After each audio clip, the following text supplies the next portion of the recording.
Hello and welcome back. Hello and welcome back to the Harry and Marcus show. What's this about? I'm I've got to do myself some coffee. You said I had to do a video. What's this about? Will you give me just 2 seconds? Yeah, just 2 seconds. Bloody iPad again. No. Right, basically, we've already recorded a show today, and when we played it back, I think 2, yeah. But terrible. One was terrible and will never see the light of day, and one was going to see the light of day. But then someone recorded it at half speed. So when I played it back, it was, and here is the... In fact, I've never heard you sound so interesting. Yeah. So basically, we were looking through our comments from our... We were? Well, I was. You were. From our thousands of adoring followers. And I'm sorry if I pronounce this wrong. Weekenders? WKNDNRS. It looks like a shortening of Weekenders. A very nice lady who asked us if we like the Bee Gees. And when I said that I collected the Bee Gees and I have nearly all their 60s singles, and I try and twist Marcus's arm and get him to talk about the 60s, but she said, please do. So I'm now going to do it. Let's talk about the 60s Bee Gees. I don't like the 60s Bee Gees. You don't Why like the didn't 60s you Bee check Gees? with me beforehand? I'm very sorry to the faithful follower. I like their RSO singles. Well, there we go then. We're both like something. I like their RSO singles, but I prefer their 60s because now I can do my impression of Elton John doing his impression of Robin Gibb when he was on one of those albums, because he was talking to Graham Norton and he said the only way he could get the song to go right was to go, saved by the bell. Very good. That's as if he was here. Yeah, it's very difficult. Like Robin was in the room. Rest in peace, Robin. Yeah. So where are we going to start? Bee Gees, 1967, came over from Australia, and that's good. Like this in Australia as well. Yeah, I'm talented. I've got a man of many talents. Yeah. But the replacement for the sadly lamented Mike Yarwood. Yes, indeed. Who died recently. Recently, yeah. Now down the road. The Bee Gees were very much like the band we were in. Oh, by the way, the lady asked the name of the band we were in. We were in the Mean Machine, and then that name came from a film. Burt Reynolds. Film. Yeah. In 19... Which you insisted was 8 yards or something. 8 whole 9 yards. Whole 9 yards. Which it wasn't. I had to pull up newspaper reports and everything before he accepted it was called the Mean Machine. Well, I just never believe a word you say. But anyway, basically, the Bee Gees were very similar to the Mean Machine in the way that you had the hunky lead singer Barry Gibb, you had the other guy Robin Gibb, and you have a super musician, Morris. Yeah, but you're Robin. That's why I did that. But why did you do the Robin impression? Because I saw Elton do it, and I thought if Elton can do it, I can do it. You can, it's very good. But poor old Elton can't do it now, can he? Well, he no wrong with his voice, is it? Well, I think his voice is gone. His eyes are gone. His voice is gone. He's not going to be doing much. Yeah. Well, poor old Elton. Well, going through all his albums, I've got one down there as well. Friends, the other copy. Yeah. But anyway, anyhow, back to the Bee Gees. I do have lots of their 60s singles. I do, including 2 copies of Words. Do you? Yeah. Why? Because one's got... oh, right, you know it. It's all right. No, I just said that because I guessed. Oh, right. I had no idea. I just said because one's got... I thought one's got to be something different from the other. So what is it? Different B-sides. Oh, right. Different catalogue numbers.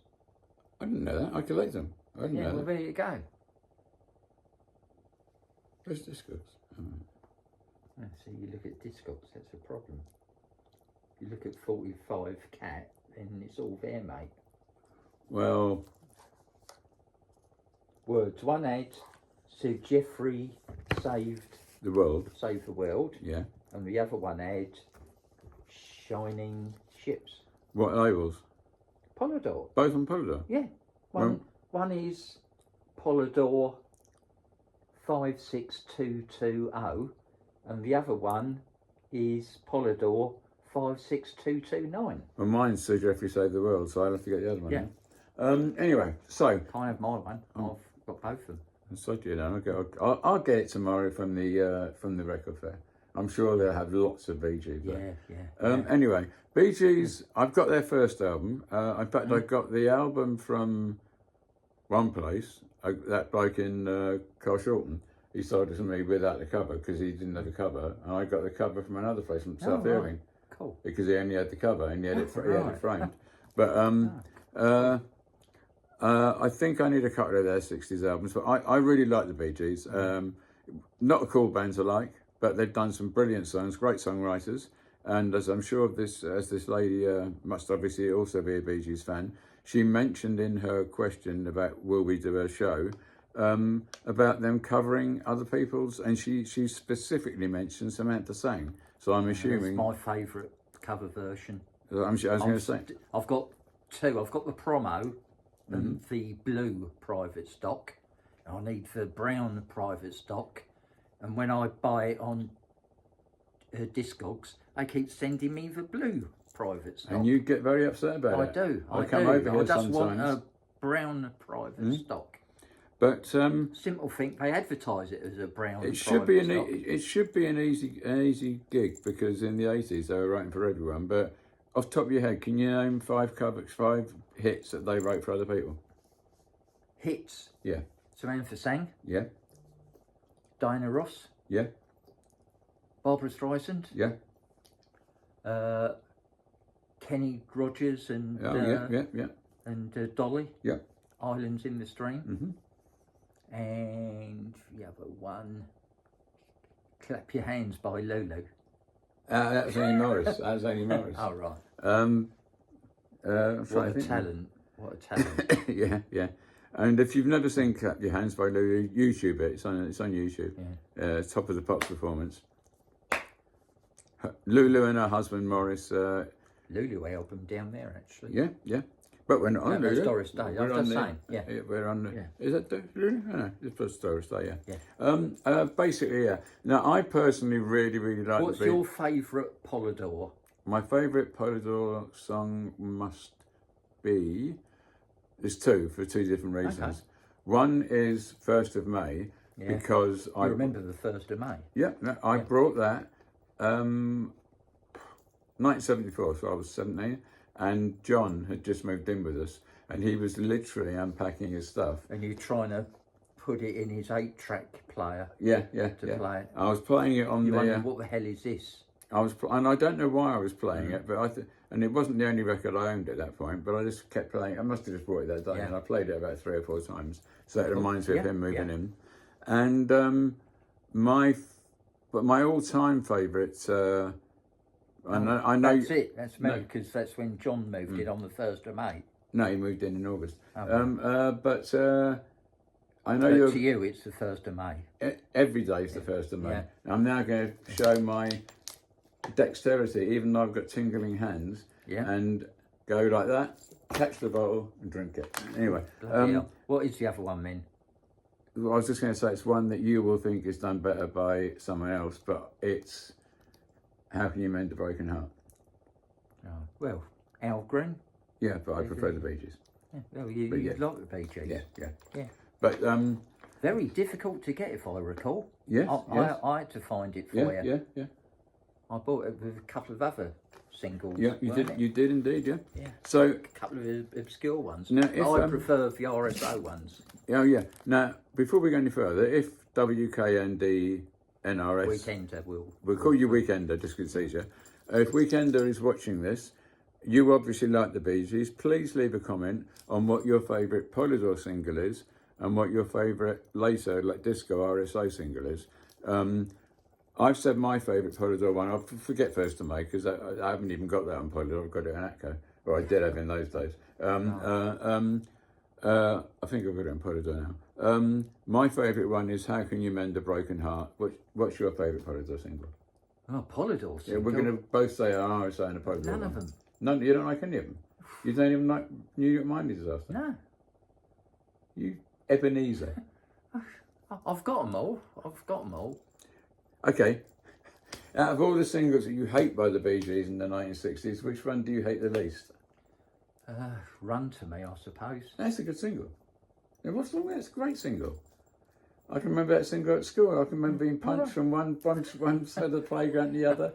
People stamping on my head while I was singing it. When they said run to me, you run the other way. I run the other way, yeah. What's your Right favourite? into your kitchen, under the Table, table. yeah. Yeah. And I've never done that in my life. except when the debt collector's been around, you sang. Oh yeah, I did do that. Yeah. Favourite I didn't RSO? get in. Yeah. Love You Inside and Out. With your... No, I'm not coming out with any Peter Kay. It wasn't PK, it was Peter Vaughan Clark, the one I'm thinking of. No, it wasn't even Peter Vaughan Clark. Yes, it was. It was definitely Peter Vaughan Clark. Yeah, it doesn't even rhyme. I know. His one, my one does. Yeah, but he was singing it in a high falsetto voice and it worked. My RSO, probably. Sergeant Pepper's Lonely. Yeah. Oh, there's a question for Weekender. Being a Bee Gees collector, I've sadly had to buy Sergeant Pepper's Lonely Hearts Club Band, the film they did with Peter Frampton. I don't know if you've ever had the pleasure of seeing it, but... Earth, Wind and Fire. Yeah. It's awful. The Bee Gees singing the Beatles doesn't work. You think it would, but it doesn't. Have you seen it? Did you like it? But my favourite one, and I'm doing, when you see... It's two. Children of the World. No. What's the one that starts off? Here we are in a room full of strangers. One that Candy Staten covered. Nights on Broadway. Yeah, Nights on Broadway. It's either Nights on Broadway or Children of the World. That's the one that Kenny Everett did. What? Children of the World. Right. Yeah. When he was doing the three Bee Gees. Yeah. You remember that? Yeah. Do you remember the TV Doobies with Angus Layton? Yeah. I actually had the single. Yeah.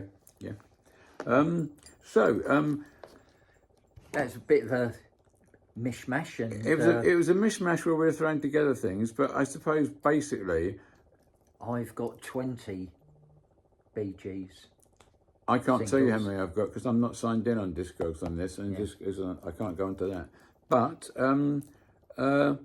I am a Bee Gees fan, a big Bee Gees fan, but I do prefer their Polydor stuff slightly to their RSO stuff. But having said that, I'm thinking I prefer. Yeah, is that you or me? Yeah, my blood sugars are going bad. All right. They're high. All right. So I'll not pass out. If you know, I might pass out. Basically, I think mentally when I was thinking Polydor versus RSO, I was thinking of Saturday Night Fever and all that sort of stuff. Yeah. But if I'm doing it against also like Spirits Having Flown. Yeah. I like. That's a great song. Yeah. I think I really do like some of the RSO stuff, but not so much the stuff from the film. Stuff like Spirits Having Flown, Children of the World, blah blah blah blah. But is that in a film? No, I said I said I like that stuff over the stuff they did from the film. I missed the over. Yeah. I just heard you say that stuff from the film, like Spirits Having Flown. Although we're talking, the viewers will know what you said. Of course they will, because we have intelligent viewers. We just have. I know. We just have stupid presenters. Yeah. Although we're talking specifically to one person who requested this show, and it's open to anyone. If you like the Bee Gees, what's your favourite Bee Gees song, and who's your favourite Bee Gee? And when I'm more organised here, when we know, I can bring out a range of records. You can indeed, I have most artists. Yeah. As long as I had a top 20 single, then I'll have something by him. I've got no Taylor Swift, though. Oh. Neither have I. Yeah. That does mean you can tag her. Yeah. Right, yeah. I can take her now. Yeah. But yes, I do. I have 1989 on cassette. Cassette? Wow. On 8-track. That must be I've got it on 8-track. Yeah. I've got it on CD I brought home from the shop. Oh, right. So, but I haven't got any Taylor vinyl. Okay. But I can still tag her now I've talked about it. But Bee Gees, great group, and although sadly there's only Barry left, and I doubt very much if he. Oh no, he's a lost solo album. It actually got in the top 3, I think. Yeah. Yeah, I'm sure it did. So I was just about to really say I doubt if he'd ever have another hit, but he could do. Yeah. I do think that there was a magic the three of them had. There's a really, really good clip that I posted on. There's that one when we're striding down those people singing "Staying Alive." I was saying, like, I was it They're might trying to do for John Travolta walk, aren't yeah. they? in that? It might actually be "Staying Alive," or it's off the film, from the film. I like it when they pop Yeah, down yeah. the windows. That's really cool. That. They would. There's. I posted it on YouTube, so I must have posted it on here. But it's them and Andy singing one of the songs. I think it was "Staying Alive" at Madison Square Garden in about 1980, 81, right. and that was a really good version, live version. Yeah, cool. But there was a magic with the three of them together. Robin, he had a #1 single, but it wasn't the same. Wasn't Saved by the Bell #1? No. Oh, okay. Where did you get that He didn't from? have a #1 single. I thought he did. Sorry. Yeah, Where did it go? Might have got a #2. Definitely not a #1. Well, okay. I just missed. All right, that's Robin. You know, you criticise Wikipedia for being wrong, and you're wronger. I'm wronger. I'm wronger, aren't I? I'm sure Robin must have mentioned it in an interview about EA. He must have been #1 somewhere. Yeah, Iceland. Yeah, Iceland. Probably yeah. Iceland. Iceland, yeah. Yeah, even B.A. Robinson got some #1 in Iceland. Yeah, anyway. Did did Robin sing a song about Flight 19? No. No. Okay. What did he... I didn't like that in what was his Iceland. follow-up to Saved by the Bell? Because didn't that show up very, very, very low? And then he sold back to the group.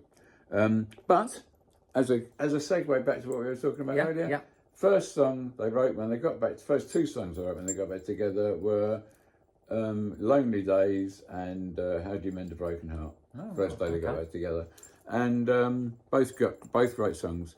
I really like the Bee Gees' Polydor stuff, and I like a lot of their RSA stuff, but I'm not overly fond of Night Fever stuff, but that's probably because it was played to death when it was out. Thank you for requesting it. We could have done a much better interview. We could... Who'd we interviewing? Robin and Barry's not dead, is he? Robin and Morris. You've called them up. Yeah. But I've just killed Barry up as well. What was I going to say? He better not die now. I'll be really, really upset if he dies. I'll be really upset. Touch wood. Barry's got a few more years in him yet. Yeah, absolutely. Do you know? Strange fact. Did you see Barry talking on TV when he was doing the interview? And he was saying that... Only interview I saw him do was with on Channel 4. Oh, right. When they all walked out. Oh, no, that was Clive James. Yeah, Clive. He was chatting... Clive James? I thought it was Clive Anderson. That's the one, yeah. Yeah. They stayed when I spoke to Clive James. Yeah. They were talking about... Barry was talking about his long and enduring marriage to Linda. Yeah. And how long... And the TARDIS. Yeah. What? When they met at Top of the Pops, and they went round exploring and then ended up in the TARDIS. I didn't know that story. Oh, all right. I was talking about a story that Barry was saying that... Quite a famous story. He was saying, unfortunately, they were introduced to each other by Jimmy Savile. Yeah, at Top of the Pops. But I didn't know anything about the TARDIS. Right. Okay. What's it about TARDIS? Go on. I want to know. I don't know. I'm Hooligan. I need to know what happened. I just know they were going around and went into the TARDIS. But I thought the TARDIS was just a basic box, and the actual inside the TARDIS was somewhere else in the set. No. The TARDIS, you see, is just an empty box. Oh, right, yeah. They just went there. Yeah, right. Yeah, okay. they probably thought it was going to be big and expansive inside. Bloody Australians. Yeah. She's not Australian, is I know, she? no, but he is. Oh, right. Well, no, he isn't really. No, He's the Iron Man, doesn't he? Yeah. But born in Manchester, though. Oh, right, yeah. No, moved to the Isle of Man. So we'll get down to the brass tacks. I like them. He likes them. I collect them. he sort of collects them. We both I like. collect everybody who has a top 20 hit. I am really professional. I'm one of the most professional YouTubers because I write my notes on co-op receipts. Yeah. And that is, in fact, probably all we've got to say. That's a wrap. That's as a wrap. they say, as us professionals Yeah, say in other business. in the business. Yeah. Yeah. You know, you do look like Clive Anderson. What? You do look like Clive Anderson. Yeah, I've got his cutting wit. Yeah. More like Clive James. Yeah. Wasn't he a comedian? No, he's Australian. All right. He's a journalist. But he was a funny bloke, wasn't he? He used to make jokes online on TV. He used to think he was there. He was funny. Yeah. But he thought he was funny. That's That's Clive Anderson. Yeah. BJ's great But band. R.I.P. R.I.P. Yeah. He's now very ill for a long time. Yeah. I know you said, and that's a wrap on Clive Anderson. He's alive still, isn't he? Yeah. Clive Anderson. Yeah. Anyone else who's got any bands they want us to talk about? We'll actually. You can actually see how much research we've done on this. We are nothing if we're not transparent. We effed up tonight's video, and we didn't want to leave it with having not recorded anything. And then I saw that comment, and we said, let's do a video. But to just sit down and say, let's do a video on the Bee Gees is like they've had a 50-year career. It's a bit sort of like vague. But I think they probably deserve a proper program. One of our proper, proper YouTube videos at some point, which we'll do. We will do a proper YouTube video on the Bee Gees, especially as it was requested Actually by... properly picking out our favourite songs. Yeah, we buggered about a bit on this one because we just did it off the cuff. But I promise you, within the next few months, or even 1 month, we'll see how we go, we will do a proper Bee Gees video as it's being asked for. And until tomorrow, good night. Au revoir.